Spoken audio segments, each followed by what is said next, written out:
Nacido en un país donde el color de la piel marcaba el destino de uno, pasó toda su vida luchando por un país en el que todas las gentes fueran iguales. It is an ideal for which I am prepared to die. Tiene una voluntad de hierro. Fija en su mente hacer algo y se vuelve inquebrantable. Durante 27 años continuó su lucha desde detrás de los muros de la cárcel. Se hizo como el acero. Separó su propia angustia de lo que sabía que tenía que hacer para sobrevivir. 3 décadas entre rejas pudieron haber hecho un hombre derrotado y olvidado. A cambio, salió de la cárcel para dirigir a su país a un nuevo comienzo. Es un luchador de la libertad. A veces llega hasta donde los ángeles no se aventurarían. Ese es Mandela. Nelson Mandela, viaje a la libertad. 11 de febrero de 1990. Una extraordinaria visión. Después de 27 años entre rejas, Nelson Mandela sale de la cárcel como un hombre libre. Ha dedicado su vida a luchar para acabar con la dominación de una raza sobre otra. Y esta liberación promete todo un nuevo capítulo en la historia de Sudáfrica. Ha sido un largo viaje hasta este momento. Un viaje que empezó en un remoto rincón de esta preciosa tierra.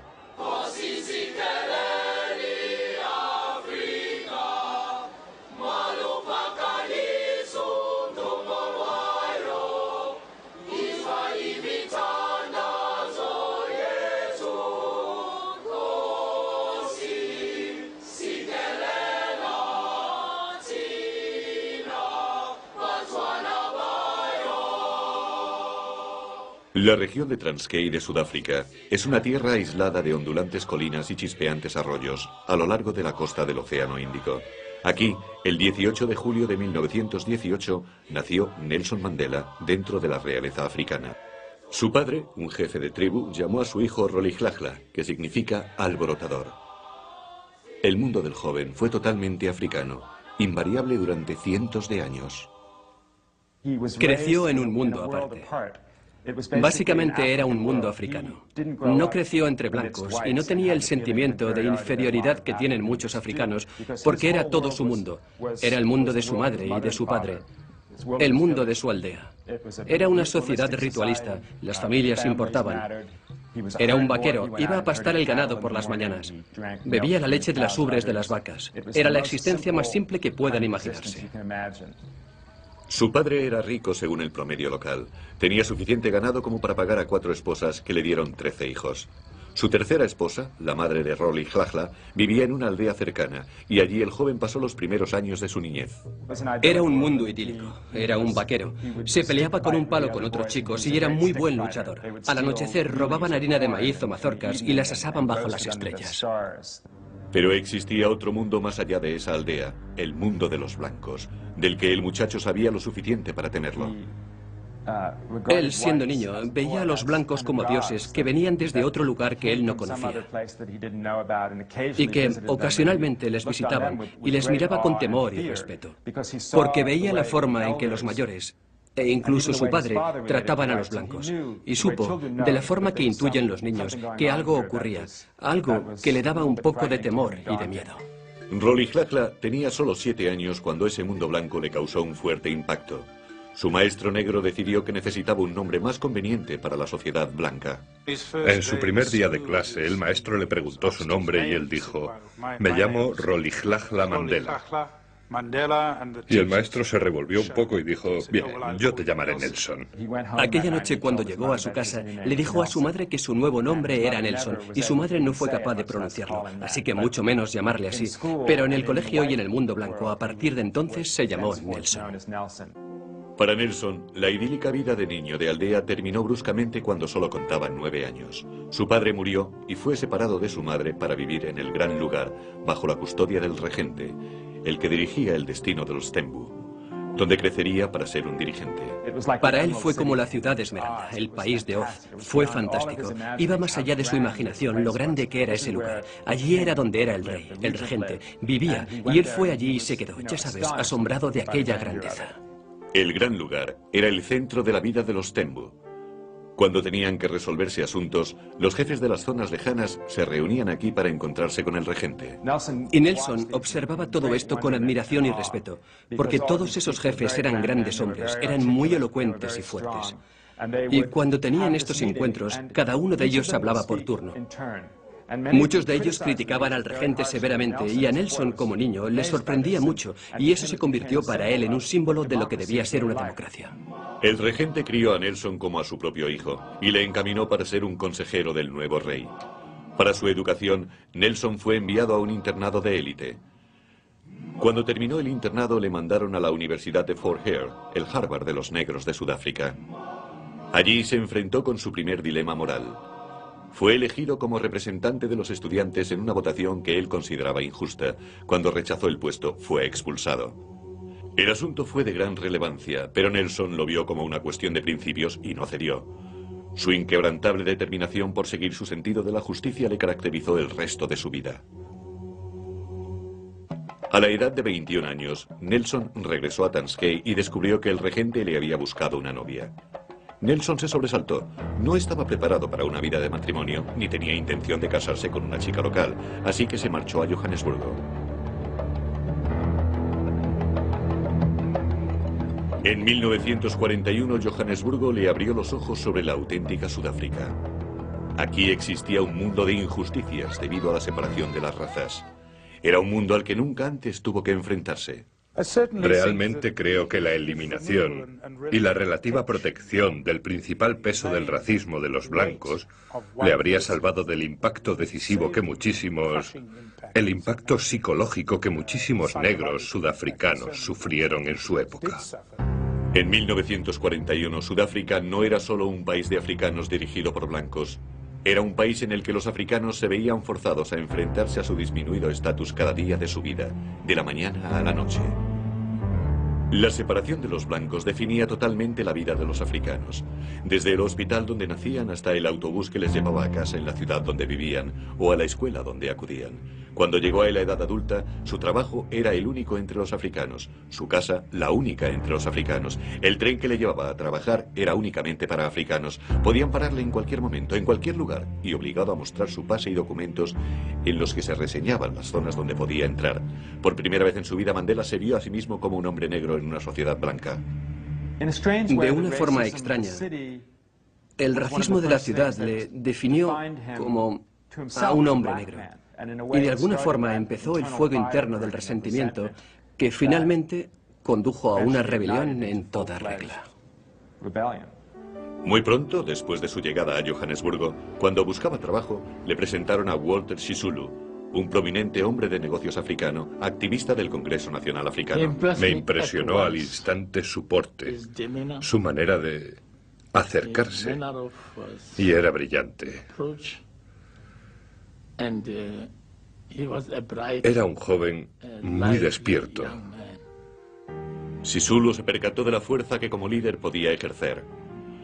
Por entonces, el Congreso Nacional Africano era un grupo formado por activistas luchando por terminar con las injusticias raciales a través de los medios más moderados, boicots, cartas y peticiones. Para Sisulu, el conocer a un hombre educado tan regiamente como Nelson fue un sueño hecho realidad. Con la ayuda de Sisulu, Mandela empezó a trabajar como oficinista en una firma de abogados durante el día y por la noche continuaba con los estudios de leyes. Walter empezó a llevarle a reuniones y tal como había hecho siendo un jovencito, observaba y escuchaba. Escuchaba los discursos, captó la variedad de opiniones y empezó a politizarse. Mi enfoque era que tenía al hombre adecuado y si podía, quería desarrollarle lo máximo posible. En la organización fue subiendo muy despacio. Aún era muy tímido. Todavía era reacio a hablar en público. Se daba cuenta y era consciente de su inglés, el cual pensaba que no dominaba bien. Así que en su primera etapa no habló demasiado. Fue en esa época cuando Nelson se enamoró de una prima de Sisulu, Evelyn, y a los pocos meses se habían casado. Era 1944, casi al final de la Segunda Guerra Mundial, y nacía una nueva era para la resistencia política de Sudáfrica. Los negros sudafricanos trabajaban en las fábricas ayudando a esa guerra que luchaba en nombre de la libertad y democracia que a ellos se les negaba. Fue con el espíritu de estos ideales con el que Nelson y otros jóvenes militantes del ANC formaron la Liga Juvenil dentro de dicha organización para fortalecer un enfoque más radical. En la comunidad negra se seguía dando el caso de sí amo, no amo. Y creo que ese tipo de actitud se extendió a la mayoría de los miembros del ANC. Y eso era lo que Mandela estaba desafiando y cambiando con la militancia que él, Sisulu y otros trajeron a través de la Liga Juvenil. El joven empleado de un bufete que rehusaba hablar en público dejó de ser tímido. Él y otros de la Liga Juvenil pronto llevarían a la ANC hacia una nueva dirección que redefiniría para siempre la lucha por la libertad en Sudáfrica. 1946. Nelson Mandela tenía 28 años y empezaba a tener una vida relativamente cómoda en Johannesburgo. Nació su primer hijo, un varón, y por primera vez tenía una casa en propiedad y podía disfrutar de una vida normal y feliz. Pero no iba a durar. La vida estaba a punto de cambiar para cada uno de los negros sudafricanos. Los afrikaners, nacionalistas blancos, llegaron al poder en 1948 con la promesa a los blancos de una total separación de razas. El nuevo gobierno adoptó rápidamente una serie de brutales leyes represivas. Se le llamó apartheid y su intención era mantener para siempre la supremacía blanca. Los negros comprendieron al instante que ahora eran el enemigo en su propio país. Hasta el mismo Nelson vio el cambio en la vida de Sudáfrica, vio cómo se saltaban las leyes y vio oscuros nubarrones amenazadores en el horizonte, tal como lo describió una vez. Cuando concentró su mente, la concentró en sus propias ambiciones políticas. Decididos a defenderse, Mandela y demás activistas lanzaron la campaña de oposición, un programa de desobediencia civil sin violencia. La campaña se esparció como el fuego entre la comunidad negra, ciudad tras ciudad. Miles de africanos se pusieron en acción políticamente por primera vez en su vida y desobedecieron las leyes del apartheid. Fue Mandela el que organizó la ayuda para dicha campaña y su clamoroso éxito le hizo ser conocido en todo el país. Mandela representaba la línea divisoria, el cambio del viejo enfoque constitucional a un enfoque más desafiante, asertivo y agresivo, y eso naturalmente le dio una imagen muy particular. Se convirtió en el símbolo de la militancia para la juventud de aquella época, y eso lo transmitió al ANC. A finales de 1952, Mandela se había convertido en una tremenda espina para el gobierno, por lo que se decidió silenciarle, y le enviaron una orden de inhabilitación. Esto redujo sumamente su libertad de hablar y de movimiento. No podía asistir a reuniones públicas o hablar a más de una persona a la vez. Ni siquiera podía asistir a la fiesta de cumpleaños de su propio hijo. A partir de ahí, Mandela tuvo que continuar la lucha tras el escenario. Pero la primera en sufrir las crecientes presiones fue su familia. Cuenta la historia que en las contadas noches en que acostaba a sus hijos, su hijo le decía: «Papá, ¿por qué no estás más en casa? ¿Por qué no nos acuestas todas las noches?»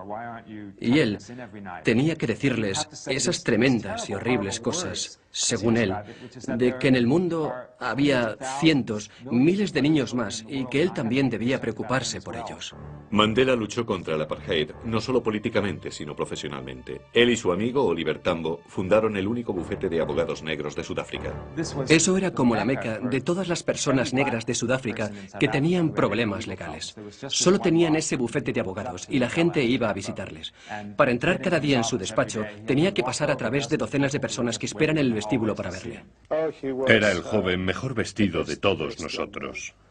Andaba erguido y se acercaba a preguntar a los testigos con una gran confianza.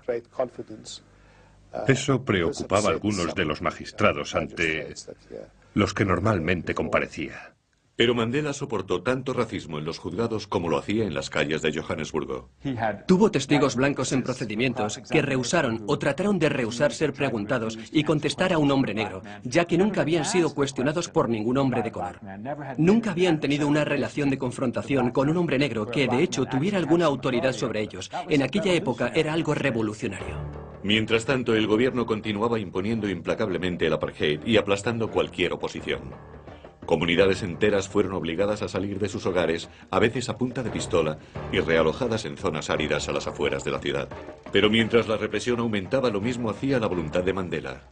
Al ver que el poder nacional se iba cerrando sobre la vida de Sudáfrica, se dio cuenta que no había salida para él.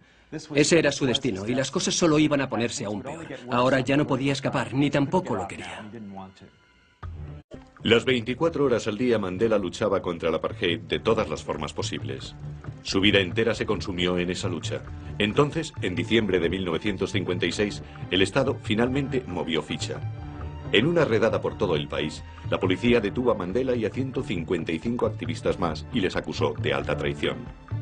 La detención de Mandela, además de su interminable trabajo político, fue más de lo que su esposa, Evelyn, pudo soportar. Después de 12 años de matrimonio, le abandonó. A solas, Mandela aguantó el juicio por traición y se tardarían 4 largos años antes de declararle no culpable. La vida personal de Nelson felizmente cambió durante este difícil periodo. Un día, regresando a casa del juicio, divisó a una joven en la parada del autobús cuya belleza le deslumbró. Se llamaba Winnie Madikizela.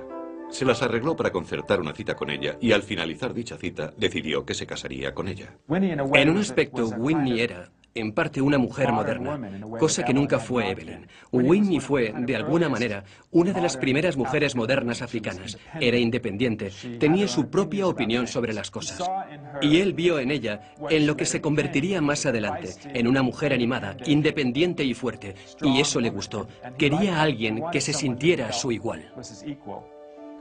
El 14 de junio de 1958, Nelson y Winnie se casaron en una pequeña iglesia de Transkei. El matrimonio le trajo a Nelson mucha alegría y su profundo amor por Winnie le fortalecería para las luchas venideras. Pero su vida estaba a punto de tomar un giro dramático. En 1960, una ciudad llamada Sharpeville mostró a Mandela la violencia que estaban dispuestos a cometer para impedir cambios. Ante una protesta, la policía disparó más de 700 veces sobre una muchedumbre de hombres, mujeres y niños negros. Mataron a 69 personas. Inmediatamente se produjeron disturbios por todo el país. El gobierno decretó el estado de emergencia y declaró ilegal al Congreso Nacional Africano. La combinación de esa masacre y la prohibición de la resistencia pacífica fue realmente la gota que colmó el vaso. Y en ese momento, el ANC, liderado por Mandela, no es que entonces fuera el dirigente de la organización, sino su pensamiento, llevó a la organización a adoptar una estrategia de guerrilla violenta. Con el Congreso Nacional Africano ilegal, Mandela se pasó a la clandestinidad. Un día era una figura pública y al siguiente había desaparecido. Cuando Mandela pasó a la clandestinidad, su figura de hombre se adornó de una imagen romántica. Se convirtió en un ídolo, en una figura gloriosa y heroica para todos los jóvenes negros sudafricanos particularmente. En fin, a partir de entonces quedaban todos petrificados con su nombre. Desde su escondite formó el brazo armado del ANC, Mkhonto we Sizwe, el arpón de la nación, el cual empezó a llevar a cabo actos estratégicos de sabotaje. Para Mandela, ser un comandante secreto significaba pasar la vida escapándose, donde cada movimiento debía ser cuidadosamente planificado. Todo debía ser planeado con antelación. Dónde iba a pasar la noche, cómo iba a ir del punto A al punto B, se convirtió en un militar táctico solo en el sentido de que tenía que vivir su vida porque tenía que planificarla como una elaborada campaña todos los días. En enero de 1962, le sacaron de Sudáfrica y viajó intensamente por todo el continente y a Londres, buscando ayudas y fondos para su lucha armada. Recibió entrenamiento militar en Argelia y Etiopía. Con 43 años y lejos de Sudáfrica, sintió auténticamente la libertad por primera vez en su vida. Pero eso duraría poco. Aunque en su país era el hombre más deseado, volvería para continuar la lucha. En julio, Mandela se coló de nuevo en Sudáfrica, pero pronto fue detenido por la policía. Fue condenado a 5 años de prisión por salir del país ilegalmente e incitar a la gente a la huelga. Mientras estaba en la cárcel, la policía hizo una redada en el cuartel general clandestino de la ANC. Su comandancia militar fue detenida y acusada de sabotaje y conspiración para derrocar al gobierno. Mandela fue llevado con ellos a juicio. Eso fue realmente un gran disgusto para todos nosotros, porque eran los líderes de nuestra lucha los que fueron detenidos. Unos pocos escaparon, pero ellos eran realmente la gente que contaba para que pudieran dirigirnos, y todos fueron detenidos en una sola redada. Esta vez el caso del gobierno era consistente como una roca y Mandela sabía que le caería la pena máxima, la muerte.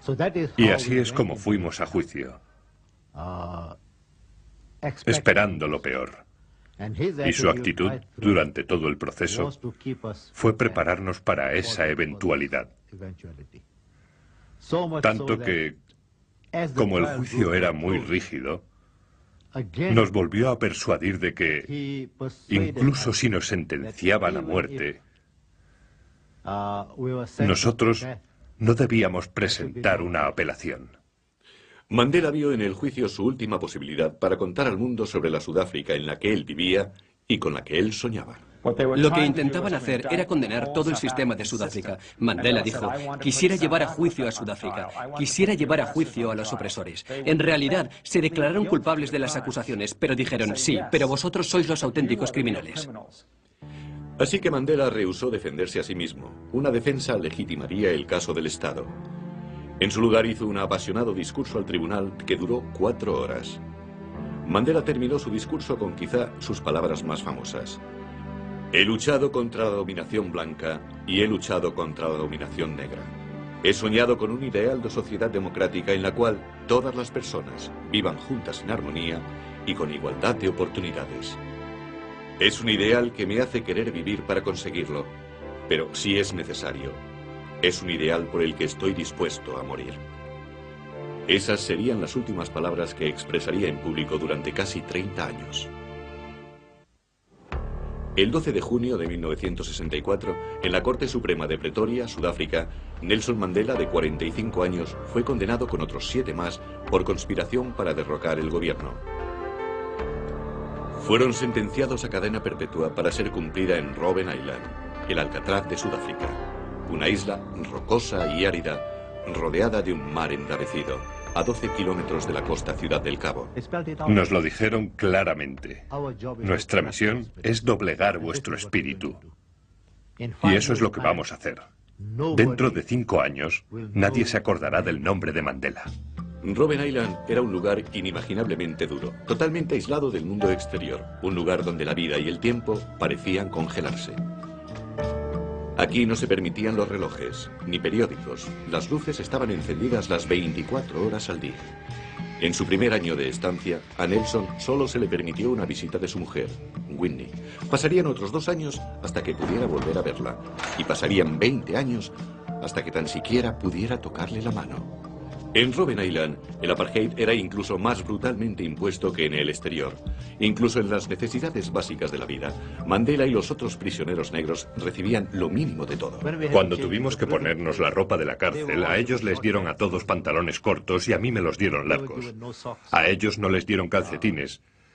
Y el reglamento estipulaba que deberían llevar sandalias, pero les dieron zapatos, como un favor. En lo referente a la comida, también había discriminaciones. Para ellos, menos azúcar. Solo harina de maíz hervida para almorzar. Para ellos no había pan, menos carne, menos pescado. Desde el primer día, Mandela decidió no darse nunca por vencido. No permitir jamás rendirse. Nunca se sometería a la falta de respeto o malos tratos. Al contrario, pediría el respeto debido a cualquier hombre. Fue esa certeza sobre lo que es justo lo que permitió a Nelson sobrevivir aquí. Si entras en la cárcel con un estado mental negativo, es el infierno. Cada segundo allí puede ser el infierno. Pero cuando entras con un espíritu positivo, tal como entramos nosotros en la isla, nuestra cárcel, sabiendo que la lucha es en otro terreno, es duro. Y ellos lo intentaron todo para doblegarnos. Pero fracasaron. Donde Mandela y los demás se aferraron a sus principios fue en la cantera de piedra caliza. Cada día, durante 13 años, desfilaban hasta aquí y desde la mañana a la noche, bajo un sol abrasador, realizaban el matador y atroz trabajo de partir piedras. Pero también dejaron claro cómo deberían o no ser tratados. No correríamos. Nunca les llamaríamos jefe. Trabajaríamos a la velocidad que pudiéramos hacerlo. No íbamos a matarnos trabajando. Cuando nos exigían que al partir piedra debíamos tener un cesto lleno de ellas, les decíamos que hacíamos lo que podíamos. Una vez se dieron cuenta que estábamos decididos a hacerlo, no había forma en la que pudieran obligarnos. Tenían que hablar con nosotros. Reconocieron el liderazgo, lo que generalmente es algo difícil en la cárcel. Así que reconocieron que Mandela, Nelson, era el líder. La conducta de Mandela asombraba a los guardias. Nunca les había hecho frente a un prisionero con tanta dignidad y confianza en sí mismo. Y que además de eso fuera negro, les dejaba sin habla. Pero en el transcurso de los años, la conducta de Mandela consiguió cambiar su actitud hacia él. Con Nelson Mandela llegó un momento en que se dijeron a sí mismos, no toquemos a ese hombre. Era como si fuera tabú. El respeto empezó a aumentar, pero no por un mito, sino por la conducta de Mandela. Él trataba de dar la mano a los guardias por la mañana. Les daba los buenos días, les preguntaba por sus hijos, se interesaba por sus esposas. Llegaron a temer a esa persona y llegaron a respetarla, pero también llegaron a que les gustara Nelson Mandela y al final llegaron a perdonarle. Nunca se vino abajo, no. Puede que se deprimiera, y el hecho de que estuviera lejos de su familia, de sus hijos y de no haberlos visto crecer debió ser muy triste para él. La pena de estar separado de su familia se hizo casi insoportable cuando su hijo mayor, Thembi, murió en un accidente de tráfico en 1969. A Nelson no se le permitió asistir al funeral. Más tarde dijo que la muerte de Thembi había dejado un vacío en su corazón que nunca podría ser ocupado. En el exterior, Winnie Mandela seguía abanderando la lucha contra el apartheid y fue perseguida por ello. Esto fue motivo de gran angustia para él. A sus hijos tuvieron que mandarles lejos a la escuela. No tenían dinero. Winnie fue perseguida y tuvo que vivir alejada de sus hijos. Eso realmente le torturó. Nelson y Winnie llevaban casados 6 años cuando le mandaron a Robben Island. Pero los casi 30 años que se vio forzosamente separado de ella no disminuyeron su amor. Creo que su pasión por Winnie creció mientras estaba en la cárcel. Contaba cómo, estando en la cárcel, tocaba su nariz en una foto que tenía de ella. Y experimentaba la misma sensación de emoción que cuando se la tocaba en realidad. Mientras Mandela iba haciéndose mayor en la cárcel, la memoria de Sudáfrica sobre él se desvanecía. Y entonces, en 1976, todo cambió, cuando un grupo de estudiantes negros fueron tiroteados y muertos por las fuerzas de seguridad en la ciudad negra de Soweto. De repente, el mundo entero abrió los ojos y las presiones al gobierno desde el interior y exterior del país crecieron rápidamente.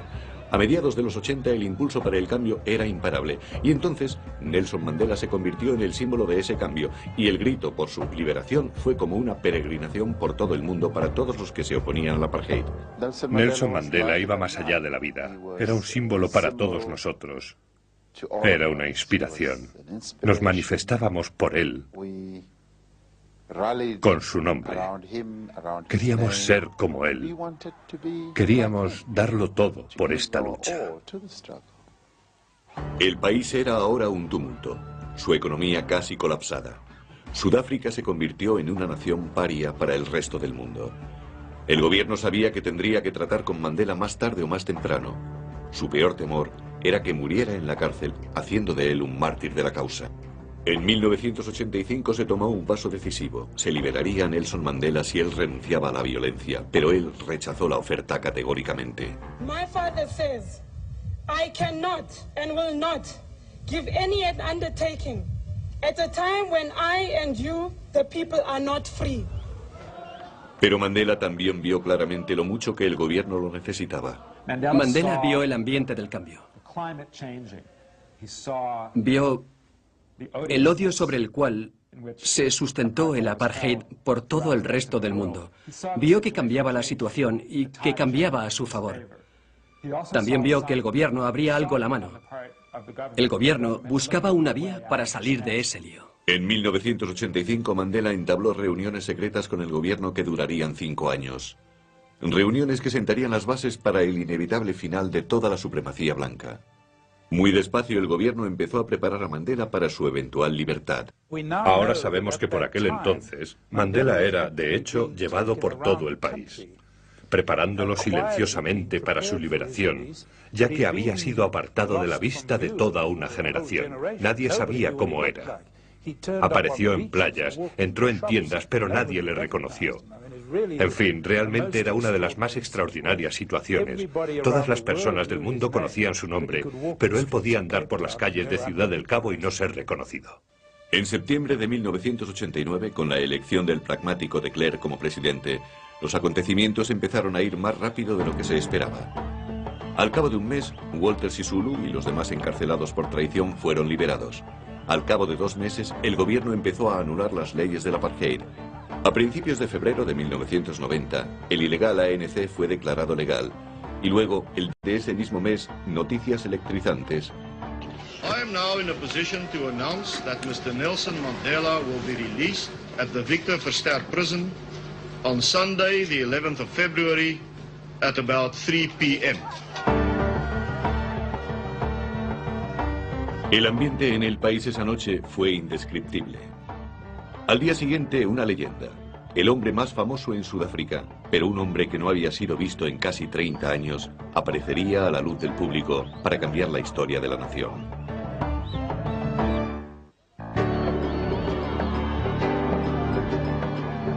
Y por fin llegó el momento. 11 de febrero de 1990. Después de casi 30 años, Nelson Mandela, con 71 años, era al fin un hombre libre. It just seemed like spring was happening in the middle of winter. Our people, I think, felt, hey, God, yes, loves us, man. God has heard us, and it's happening. And we are going to enter the promised land.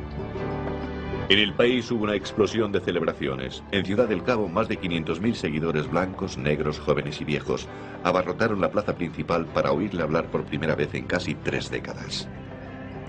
Amandla! Amandla! Y África!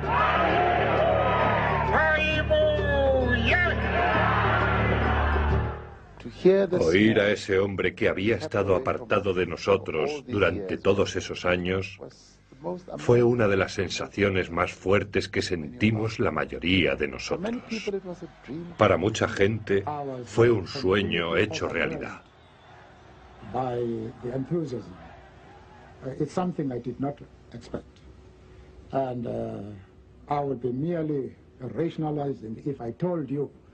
That I am able to describe my own feelings. It was breathtaking. Es difícil comprender el cambio en la vida de Mandela.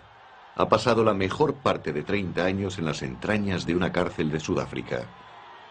Hoy ha sido una estrella, el centro de la atención mundial.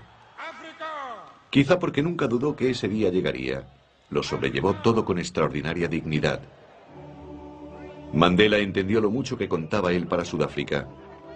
El país estuvo cerca de enzarzarse en una guerra civil. El gobierno vio en él la oportunidad para salvaguardar la paz y estabilidad. Y los sudafricanos negros vieron en él la mejor esperanza para la igualdad. All of what we were looking for, his release would indicate that, hey, we are crossing the Jordan. Pero para Mandela, su liberación solo significaba una cosa: la oportunidad de continuar con su larga lucha para que Sudáfrica se convirtiera en un hombre, un voto, y que ningún hombre controlara a otro. Tan solo 3 meses después de su liberación, Mandela fue elegido para liderar el Congreso Nacional Africano, en un primer e histórico encuentro oficial con el gobierno. Después de 3 días, ambas partes se comprometieron a un cambio pacífico. Los testigos puede que no sospecharan lo implacables que habían sido esos enemigos. Creo que se dio cuenta con tiempo que para crear una Sudáfrica unida y no racial tenía que hacerse de forma que estuviera desprovista de amargura. No podía mostrar resentimiento, debía ser más fuerte que todo eso. Y mientras viajaba por todo el mundo, fue honrado como uno de los líderes mundiales y aclamado como un héroe. Pero de vuelta a casa, Mandela y el gobierno se enfrascaron en 3 duros años de negociaciones y demostró ser un maestro en política. Sin ceder nunca sobre los principios básicos, Mandela también sabía exactamente cuándo transigir. He is also someone who, as an astute politician, tries to make sure that you give space to the other person. Give the other person the opportunity of being able to save face. Don't rub his nose in the dust. Don't kick him when they're down. Pero a pesar de sus grandes cualidades para la negociación, no pudo salvar las no reveladas relaciones con su esposa. Mientras Winnie se había vuelto más autócrata y radical a través de los años, su imagen pública se había deteriorado. Ahora estaba relacionada con el secuestro y agresión a un joven que acabó con su vida. Fue acusada de cargos criminales, fue condenada por secuestro, pero le dieron la libertad condicional y una multa. Durante el proceso, Mandela estuvo a su lado. Pero después se revelaron nuevos escándalos, un asunto con su joven abogado y aseveraciones sobre finanzas fraudulentas. Él es un hombre de una enorme lealtad. Sentía que ella había estado a su lado durante los 27 años que él había estado en la cárcel después de pocos años de matrimonio. Y él iba a estar junto a ella para bien o para mal. Pero al mismo tiempo, se sentía enfadado y traicionado por ella, con la única persona que podía estar íntimamente. De pronto, ya no le era leal. A pesar de los profundos sentimientos por Winnie, a Mandela no le quedó más alternativa. Anunció que iba a abandonarla. Que un amor tan duradero y profundo terminara de esta manera fue devastador para él. I part from my wife with no recriminations. I embrace her with all the love and affection I have nursed for her inside and outside prison. Ladies and gentlemen, I hope you'll appreciate the pain I have gone through. Pero no obstante, el dolor que sentía por Winnie estaba consiguiendo extraordinarios logros en el escenario político. Las primeras elecciones libres de Sudáfrica fueron programadas para abril de 1994. Por primera vez en más de 300 años, desde que nació como país, los negros sudafricanos tendrían el poder para elegir sus gobernantes. Mandela había luchado contra el racismo oficial de Sudáfrica casi toda su vida y ganó del gobierno mucho más de lo que cualquiera hubiera podido ganar. Él tiene una voluntad de hierro. Si quieren saber de dónde saca la energía, pues él fija su mente en hacer algo y es inquebrantable. No hubiéramos podido negociar el final del apartheid sin Nelson Mandela. El formidable logro fue aplaudido por el mundo. En diciembre de 1993 ganó el Premio Nobel de la Paz junto al presidente de Sudáfrica, de Klerk. Pero no había tiempo de disfrutar de la gloria. Ahora Nelson Mandela era el candidato a presidente por el ANC y a la edad de 75 años lideraría su partido en la primera campaña electoral.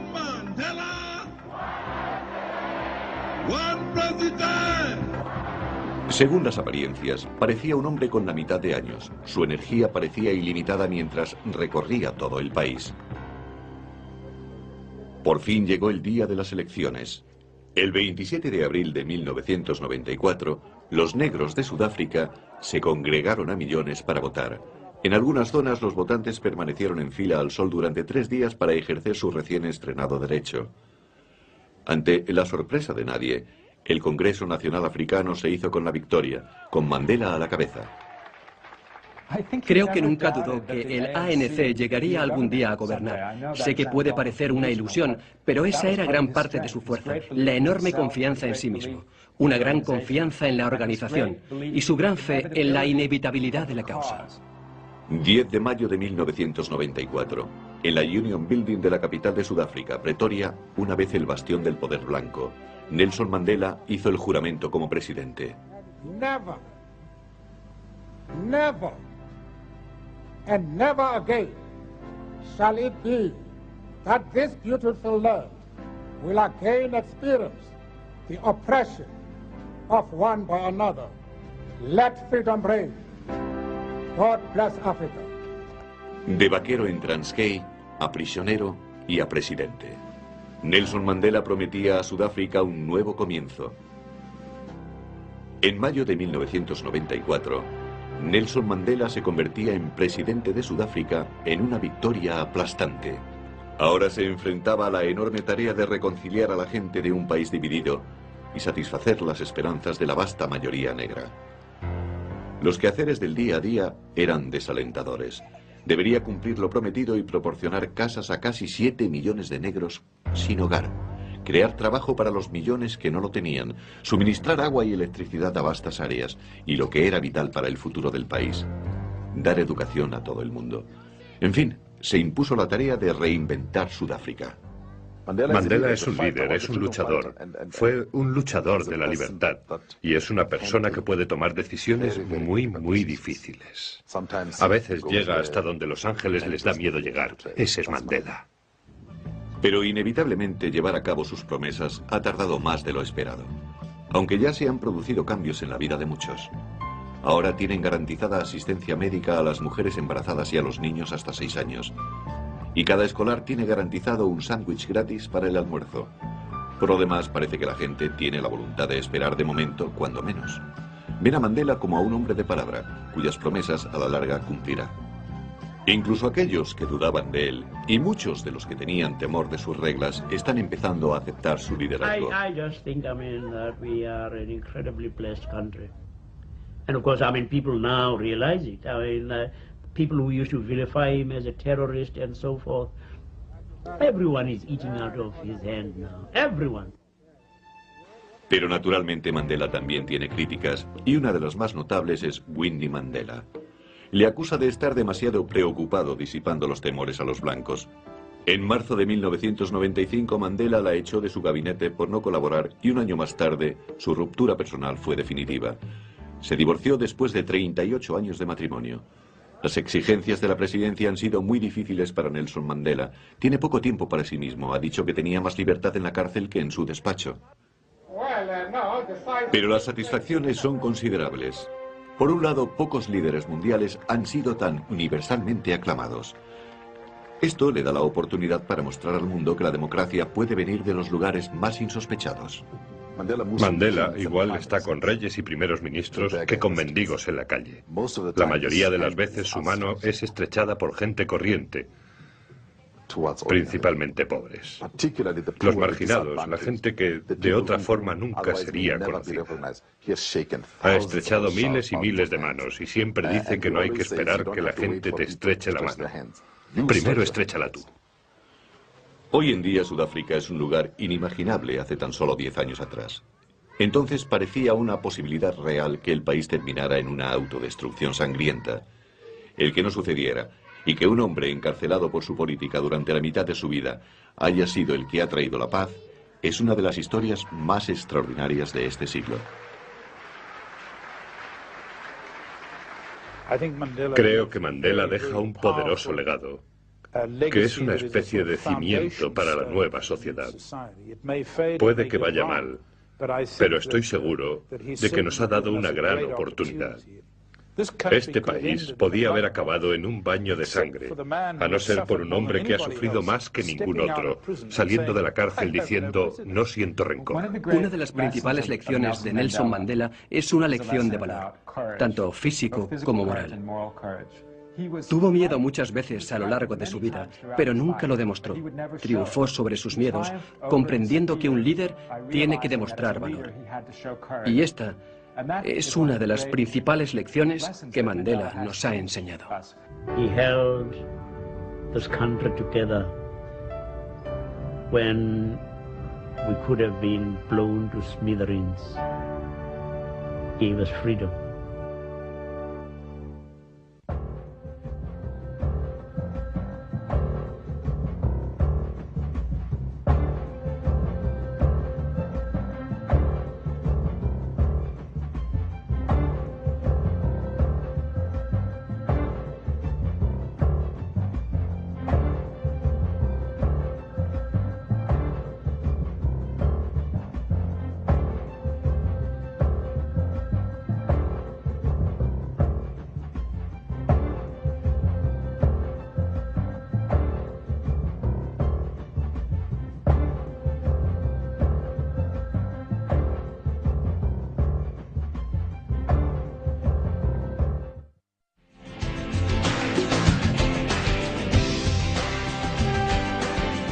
Canal de Historia.